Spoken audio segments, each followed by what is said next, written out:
सभी को मेरा नमस्कार। अष्टाध्यायी पर आधारित लघु सिद्धांत कौमुदी का तद्धित प्रत्यय प्रकरण, इस विषय को लेकर ये श्रृंखला चल रही है और उसी का आज भाग 37 और 38 मैं आपके सामने प्रस्तुत करने जा रही हूँ। मित्रों, अष्टाध्यायी पर के आधार पर लघु सिद्धांत कौमुदी में प्रकरणों के आधार पर विषयों को बांटा गया है और उसमें भी तद्धित प्रत्यय प्रकरण के अंतर्गत अनेक विषयों में प्रत्ययों को रखा गया है, क्योंकि तद्धित प्रत्यय ऐसे प्रत्यय हैं जिनको लगाने पर अनेक अर्थों में नए नए शब्द बन जाते हैं। तद्धित प्रकरण एक ऐसा प्रकरण है जिसके आधार पर भाषा और साहित्य दोनों में ही जो शब्दों का भंडार है वो प्राप्त हो जाता है। तो इसी संदर्भ में शेष प्रत्ययों के विषय में मैं आपके सामने चर्चा कर रही हूँ और इस प्रकरण को शैक्षिक प्रकरण कहा जाता है और इस पर अनेकों व्याख्यान मैं कर चुकी हूँ और मैं आज इस पर एक विशेष चर्चा करना चाहती हूँ कि ये शेष क्यों कहा गया है। अर्थात पूर्व में और बाद में अनेक अर्थों में प्रत्यय कहे गए हैं और शेष के अंतर्गत कौन कौन से अर्थ आते हैं। शैक्षिक का अर्थ है शेष अर्थों में किए जाने वाले प्रत्यय। अब वो शेष अर्थ कौन से हैं, तो पाणिनि के व्याकरण के व्यवस्था को हमें समझना पड़ेगा कि आचार्य पाणिनि ने जो सूत्र दिए हैं विशेष रूप से शेष प्रकरण में, तो उन्होंने सूत्रों को दो प्रकार से दिया है। एक वे सूत्र हैं जिनमें प्रत्यय बताए हैं और प्रत्यय किनसे लगते हैं ये बताए हैं। इससे संबंधित मैं सूत्रों की चर्चा आपके सामने अनेकों सूत्रों की चर्चा कर चुकी हूँ। जैसा कि मैं उदाहरण के लिए बताती हूँ कि मैंने चर्चा की थी वृद्धाच्छ। इस सूत्र के अनुसार वृद्ध शब्द अर्थात वृद्ध शब्द जिनका पहला स्वर वृद्धि हो, तो वृद्धि संज्ञक पूर्व प्रथम स्वर जिनका होता है उन्हें वृद्ध कहते हैं। और वृद्धाच्छ सूत्र के अनुसार वृद्ध संज्ञक शब्दों से छ प्रत्यय होता है, तद्धित प्रत्यय शेष अर्थ में। तो यहाँ पर ये सूत्र हमें ये बताता है कि कौन सा प्रत्यय होता है और किन शब्दों से होता है, लेकिन यहाँ ये नहीं बताया गया कि वो शब्द किस विभक्ति में होने चाहिए और किस अर्थ में वो प्रत्यय लगते हैं। शेष अर्थ में तो कहा कि शेष अर्थ में, शेष से कहकर कहा कि शेष अर्थ में ये प्रत्यय लगते हैं, इन शब्दों से लगते हैं और ये प्रत्यय लगते हैं। लेकिन हमें शेष अर्थ कौन से हैं ये जानना बहुत ही आवश्यक है कि वो शेष अर्थ कौन कौन से हैं। तो मैंने एक तालिका के द्वारा इनको दिखाया है आपके सामने। तो ये तालिका आपके समक्ष है। इसमें शेष अर्थ कौन कौन से होते हैं, तो उनमें तत्र जातः ये अर्थ हैं। ये ध्यान रखना पड़ेगा कि जैसे तत्र जातः ये किस अर्थ में प्रत्यय लगाए जाते हैं, ये अनेकों अर्थ हैं। तो इसका तात्पर्य ये नहीं है कि हर शब्द इन अर्थों में प्रत्यय लगाने से बनेगा। कोई शब्द किस अर्थ को लगाकर बनता है, जैसा अर्थ में आवश्यक है और जैसे अर्थ के अनुसार वो बन सकता है, उसी के आधार पर हम प्रत्यय लगाते हैं, सामर्थ्य के आधार पर। तो यहाँ पे जैसे तत्र जातः, ये मैंने बताया कि ये सूत्र बताता है कि किस अर्थ में जो शेष प्रत्यय बताए गए हैं। पूर्व में मैंने व्याख्यानों में कुछ प्रत्ययों को बताया भी है और कुछ आगे भी प्रत्यय बताए जाएंगे। तो ये प्रत्यय किन किन अर्थों में लगाए जा सकते हैं, तो उसके अनुसार और प्रसंग के अनुसार इन प्रत्ययों को लगाया जाता है। तो यहाँ पे एक तो ये बताया कि किस अर्थ में, मैं एक ही पहला ही सूत्र आपके सामने जो अर्थ बताता है उस पे चर्चा करूंगी कि तत्र जातः, तो जातः प्रथमा में है और तत्र भी सप्तम्यंत है। देखिए तत्र, तस्मिन को तत्र के रूप में कहा जाता है। तो तत्र मीन्स यहाँ पे तस्मिन अर्थात सप्तम्यंत। तो यहाँ हमें दो बातें पता चलती हैं। जब मैं कहती हूँ तत्र जातः, इस अर्थ में प्रत्यय लगते हैं, किन से लगते हैं, कौन से लगते हैं, इसके लिए अलग सूत्र है। जिन पे हम चर्चा कर रहे हैं, लेकिन यहाँ मैं उदाहरण से ये समझाऊंगी कि तत्र अर्थात सप्तमी विभक्ति में समाप्त होने वाले शब्द होने चाहिए। और जात, जात मीन्स उत्पन्न या होने वाला अर्थ, तो होने वाला अर्थात उसमें होने वाला, इस अर्थ में तद्धित प्रत्यय लगाए जाएं तो वो शेष कहलाते हैं। शेष इसलिए कहलाते हैं कि अन्य सूत्रों में इस अर्थ में प्रत्यय नहीं बताए गए हैं। विशेष रूप से जिन जिन सूत्रों में, जैसे मैंने अभी आप पहले भी बताया था, अपत्यार्थक प्रत्यय हैं, फिर चातुरार्थिक प्रत्यय हैं, रक्तादि अर्थक प्रत्यय हैं, ये तो विशेष अर्थों में हैं। लेकिन इसके अतिरिक्त ये तत्र जातः, प्राय भवः, संभूते, उपते च, ये सारे जितने प्रत्यय मैंने तालिका में बताए हैं, जितने सूत्र बताए हैं, उन सूत्रों में अर्थ बताए गए हैं कि इन इन अर्थों में। और तत्र जैसे कहा है तो इसका अर्थ है कि सप्तम्यंत होना चाहिए जिससे प्रत्यय लगाए जाते हैं। तो दो चीजें हमें पता चली कि सप्तम्यंत हो और जात अर्थ या प्राय भवा में प्रायशः होने वाला इस अर्थ में, संभूते संभावित होने वाला इस अर्थ में, उपते च, तस्य सोढ़म, तदस्य सोढ़म, इन समस्त अर्थों में हम शेष प्रत्यय लगाते हैं। और यहाँ पे हमें देखना पड़ेगा, जैसे संभूते है तो संभूते सप्तम्यंत है, इसलिए जो भी प्रत्यय लगेगा सप्तम्यंत से लगेगा। उपते च में भी सप्तम्यंत से लगेगा। तो इस तरह से जैसे तदस्य सोढ़म या षष्ठ्यंत से लगेगा। यहाँ मैं आपको सूत्रों के अर्थ नहीं बता रही हूँ, मैं केवल ये बता रही हूँ कि शेष अर्थ में जो प्रत्यय लगते हैं वो कौन से अर्थों में लगते हैं। तो ये इस तालिका में जो सूत्र बताए गए हैं ये अर्थ बताते हैं कि इन इन अर्थों में आप शैक्षिक प्रकरण के प्रत्ययों को लगा सकते हैं। इसी तरह से देखिए आगे हैं, तस्य व्याख्यान इति व्याख्यतव्य नाम्ना, तत्र आगतः प्रभवति तद्गच्छति अभिनिष्क्रामति अधिकृत्य कृते ग्रंथे सो अस्य निवासः। ये सारे अर्थ हैं कि इन अर्थों में प्रत्यय लगते हैं। इसी प्रकार से आगे है, तेन प्रोक्तम कृते ग्रंथे तस्य इदम तस्य विकारः। तो ये मैंने अर्थ सारे सूत्र आपके सामने प्रस्तुत किए हैं, जिन सूत्रों के द्वारा शेष अर्थ में प्रत्यय लगाए जाते हैं और वो शेष अर्थ बताते हैं। इन सूत्रों की विस्तृत व्याख्या में आगे जब ये सूत्र पढ़ेंगे हम, उसी स्थान पर मैं आपके सामने इनकी व्याख्या करूंगी। परंतु ये अर्थ आपके सामने जिन सूत्रों से प्राप्त होते हैं उनको एक तालिका में बद्ध करके मैंने आपको दिखाया है। अब मैं आगे चलती हूँ कि पूर्व व्याख्यान में मैं आपके सामने एक सूत्र जिसकी व्याख्या कर रही थी, और वो सूत्र था युष्मद अस्मदोर अन्यतरस्याम खैच। और इस सूत्र के अनुसार खै प्रत्यय, अण प्रत्यय और छ प्रत्यय, इन तीन प्रत्ययों की चर्चा मैंने आपके सामने की थी कि इन तीन प्रत्ययों, ये तीन प्रत्यय होते हैं शेष अर्थों में। तो उसी संदर्भ में अब हम आपके सामने ये चर्चा भी करेंगे कि एक वचन में, क्योंकि यहाँ पे युष्मद और अस्मद इन दोनों को प्रत्यय कहे गए हैं, तो ये वही सूत्र है जिसमें कि अर्थ नहीं बताया गया है, ये बताया गया है कि किन से प्रत्यय लगाए जाते हैं। तो युष्मद और अस्मद इन दोनों शब्दों से अन्यतरस्याम विकल्प के लिए आता है, खै प्रत्यय है और च भी विकल्प के लिए है। तो पूर्व सूत्रों से दो और प्रत्यय प्राप्त होते हैं कि युष्मद और अस्मद इन शब्दों से शेष अर्थ में खै प्रत्यय होता है और साथ में अण प्रत्यय भी होता है और च प्रत्यय भी होता है। तो ये तीनों प्रत्यय युष्मद और अस्मद शब्द से शेष अर्थ में होते हैं। तो अब यहाँ पर हमने आपके सामने युष्मद और अस्मद शब्द से खै प्रत्यय लगाकर और उसके बाद अण प्रत्यय लगाकर जो रूप बनते हैं वो तो मैंने आपके सामने स्पष्ट कर दिया था।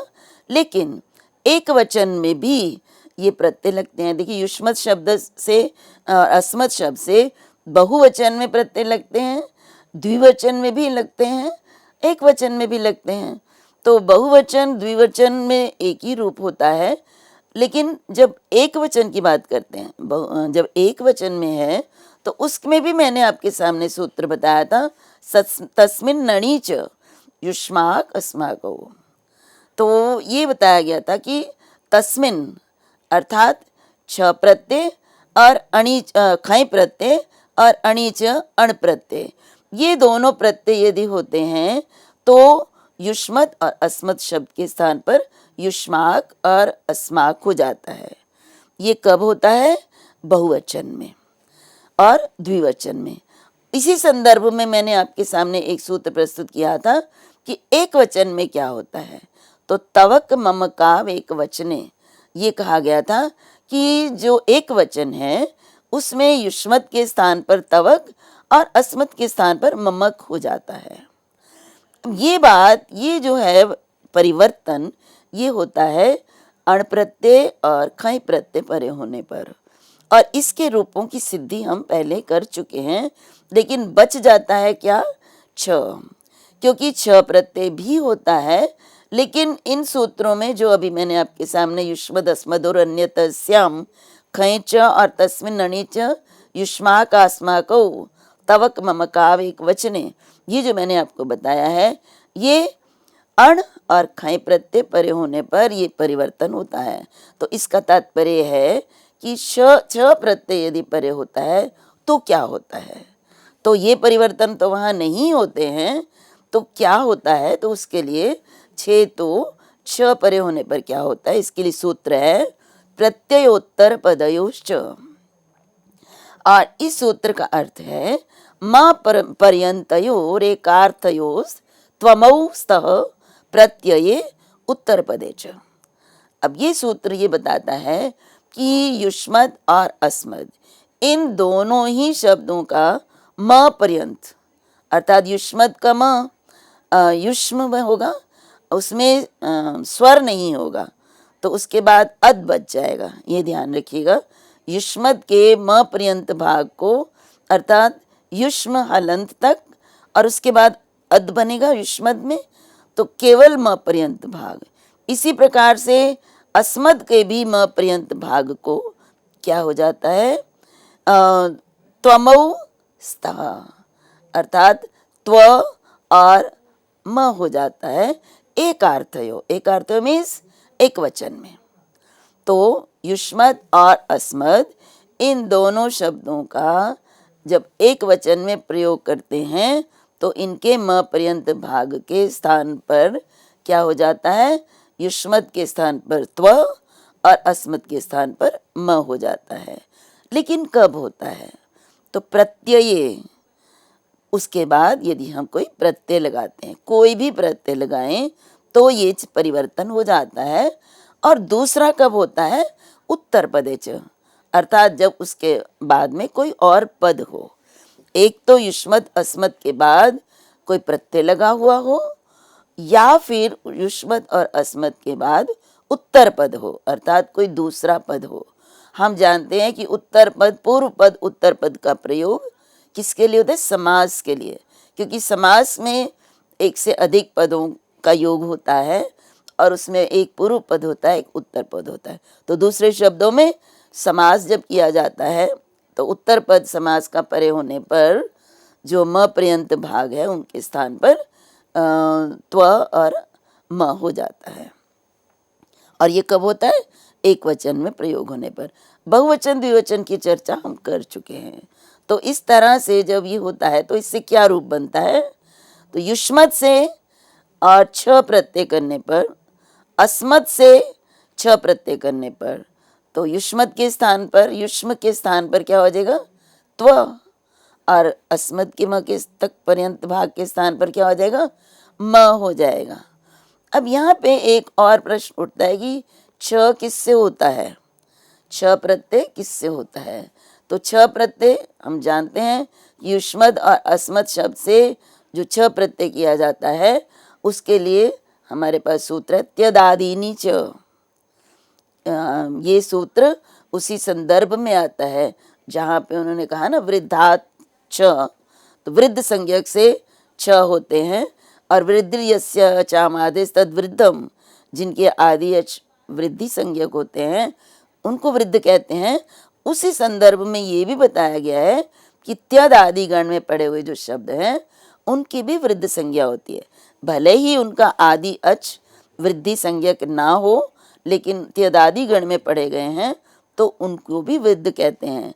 तो ये युष्मद और अश्मद शब्द ये दोनों ही त्यदादि गण के अंतर्गत पढ़े गए हैं, इसलिए ये वृद्ध कहलाते हैं। और वृद्ध कहलाने के कारण इनसे छ प्रत्यय होता है। तो जब हम युष्मद से छ प्रत्यय करते हैं तो देखिए कैसे रूप हम बनाएंगे। युष्मद शब्द से हमने छ प्रत्यय किया। अभी मैंने बताया आपको छ प्रत्यय वृद्धात् छ सूत्र द्वारा होता है। क्यों होता है ये भी मैंने बताया कि क्योंकि इसकी वृद्ध संज्ञा है। और वृद्ध संज्ञा क्यों है? क्योंकि ये त्यदादि गण में पढ़ा गया है। तो युष्मद से जब छ करते हैं तो छ के स्थान पर ये होता है, फडग चखाम इत्यादि सूत्र के द्वारा। तो जब हमने ईय किया और उसके बाद हमारा ईय करने के बाद छ का अलग कर दिया। अब यहाँ पर युष्मद के ये जो म पर्यंत भाग है उसको हमने कर दिया त्व, और अद को अलग निकाल दिया, ईय अलग निकाल दिया। अब हमने जब इसको जोड़ा तो त्व और अतो गुणे से पर रूप हो जाएगा, त्व और त्वद बन जाएगा, और ईय और त्वदीय ये रूप बनेगा। और जब हम विभक्ति लगाते हैं तो त्वदीय रूप बनता है। इसी प्रकार से अस्मत् शब्द का भी छ प्रत्यय करने पर अस्मत् के म पर्यंत भाग को जब म कर देते हैं तो म अद ईय और म अद ईय मदीय ये रूप बन जाता है, मदीय। अब इस सूत्र को समझने के लिए सूत्र में कहा गया है कि इसमें उत्तर पद परे होना हो तब भी हो जाता है। तो उसका भी हम एक उदाहरण देखेंगे कि उत्तर पद परे होने पर भी युष्मद के म पर्यंत भाग को, अस्मद के म पर्यंत भाग को क्रमशः त्व और म होता है। तो जैसे देखिए तव पुत्रः, ये जो है तव पुत्रः, तो यहाँ पे युष्मद ngस पुत्र सु, ये तव पुत्र समास है। तो इस समास को जब हम करते हैं, समस्त पद बनाते हैं, तो उसके लिए क्या करते हैं?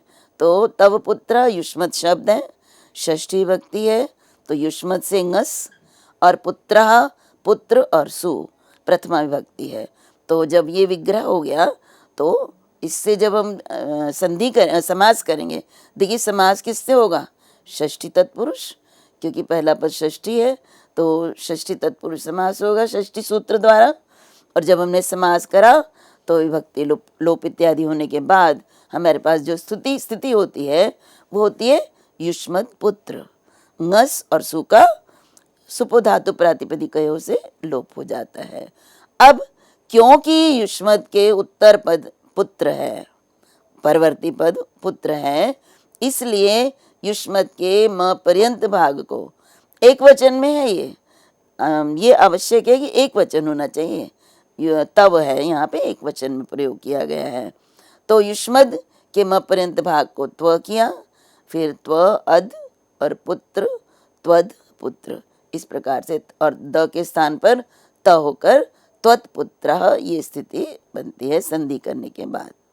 तो इस प्रकार से हमने देखा कि जब छ प्रत्यय करते हैं तो एक वचन में रूप जो निष्पन्न होता है वो बहुवचन और द्विवचन से भिन्न होता है। इसलिए पहचान करना आवश्यक होता है कि एक वचन में युष्मद शब्द से तद्धित प्रत्यय करने पर जो रूप बना है वो क्यों बना है और कौन सा इसमें परिवर्तन हुआ है, ये जानना अनिवार्य है। अब हमारे सामने जो अगला सूत्र है वो है मध्यात् यः, मध्यात्म। यहाँ पे मध्यात्म सूत्र के अनुसार मध्य शब्दात् मह प्रत्ययो भवति शैषिकः। इस सूत्र का अर्थ है कि जो मध्य शब्द, देखिए केवल एक ही शब्द के लिए है और वो है मध्य शब्द। तो मध्य शब्द जिसका अर्थ होता है बीच में, मध्य में, उस शब्द से म प्रत्यय हो जाता है। कैसे? शैषिकः, शेष अर्थों में, शेष अर्थ में मध्य शब्द से म प्रत्यय होता है। जैसे हम प्रयोग में देखते हैं ना, मध्यम शब्द, मध्यमः, मध्यम मीन्स बीच का, तो ये बीच में रहने वाला, मध्ये भवः, मध्ये जाता। तो देखिए ये शेष प्रत्यय किस अर्थ में है, तो ये जो अर्थ मैं आपके सामने पूर्व सूत्रों में बता रही थी, उन्हीं में से किसी न किसी अर्थ में ये प्रत्यय लगता है, और अर्थ के अनुसार क्या अर्थ बन जाता है उसके अनुसार ही हम उसको उस अर्थ में प्रत्यय लगाएंगे। तो यहाँ मध्य शब्द से क्या हो जाएगा, म प्रत्यय, और म प्रत्यय लगने पर मध्य भवा, इस अर्थ में मध्य शब्द से म करेंगे तो मध्यम रूप बनेगा। लेकिन यहाँ पे एक बात और जो कि जानना विशेष रूप से अनिवार्य है कि ये अण प्रत्यय का अपवाद है। अब ये अण प्रत्यय का अपवाद है, इसको कैसे हम जानेंगे? देखिए यहाँ मध्य शब्द वैसे साधारण रूप से अगर कोई भी अर्थ हमें प्राप्त नहीं होता या कोई और प्रत्यय प्राप्त नहीं होता है, तो सामान्य रूप से हम प्राग दिव्य तो अण सूत्र का प्रयोग करते हैं। अण प्रत्यय तो है ही सामान्य प्रत्यय, जो कि अगर कोई और प्रत्यय नहीं कहा गया है तो हम इन शेष अर्थों में अण प्रत्यय का प्रयोग करते हैं। यहाँ पर इसको हम क्या कहते हैं, अण का अपवाद क्यों कहते हैं? क्योंकि हमारे पास एक सूत्र था गहादिभ्यश्च, और गहादिभ्यश्च सूत्र जो पूर्व में हम कर चुके हैं, उसमें गह आदि गण में मध्य शब्द पढ़ा गया है। जब हम गह आदि गण का देखते हैं तो उसमें अनेक शब्द हैं गह आदि गण में, और उसमें मध्य शब्द का भी प्रयोग किया गया है। और वहाँ पर उस गण पाठ में ये लिखा गया है कि मध्यम मध्यमंच अणचरणे, अर्थात जो चरण अर्थ में ही मध्य के स्थान को, मध्य को क्या हो जाता है, एक तो मध्यम हो जाता है और अण प्रत्यय होता है, ये वहाँ पढ़ा गया है। तो इसका अर्थ ये है कि वहाँ पे ये बताया गया है कि चरण अर्थ में मध्य के स्थान पर एक तो मध्यम होगा और साथ में अण प्रत्यय हो जाएगा, लेकिन अर्थ होना चाहिए चरण अर्थ।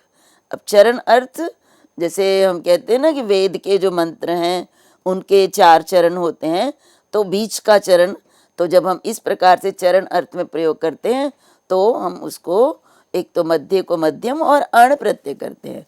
अण प्रत्यय करने पर क्या बन जाता है, माध्यम, माध्यम। हाँ, लेकिन यहाँ पर जो अण प्रत्यय, यहाँ पर जो मध्य शब्द से प्रयोग किया गया है म प्रत्यय, ये मध्यम शब्द चरण अर्थ में नहीं है। सामान्य रूप से जब भी हम मध्य का प्रयोग मध्य में होने वाला इसके लिए करते हैं तो म प्रत्यय ही होते हैं। हालांकि मध्य में होने वाला अर्थ ही है जो हम पूर्व गहादिभ्यश्च सूत्र द्वारा जो हमने अण प्रत्यय किया था, वो भी मध्यम बीच का अर्थ के लिए किया गया था, लेकिन वो बीच का क्या, वो है चरण अर्थ, अर्थात चरण का जो मध्य भाग है उसके लिए प्रयुक्त होगा केवल, तो वहां पर अण प्रत्यय होगा, अन्यथा म प्रत्यय किया जाएगा। ये इस सूत्र में हम स्पष्ट रूप से जानेंगे कि कहाँ मध्यम प्रयोग होगा, कहाँ माध्यम प्रयोग होगा। अब हमारे सामने जो नया सूत्र आया है वो है कालाट ठय। इस सूत्र में देखिए 2 पद हैं, एक है कालात और दूसरा है ठय। और इस सूत्र का अर्थ है कि कालात अर्थात काल विशेषवाचिनः प्रातिपदिकात् ठय प्रत्ययो भवति शैषिकः, हैं सभी शेष अर्थों में।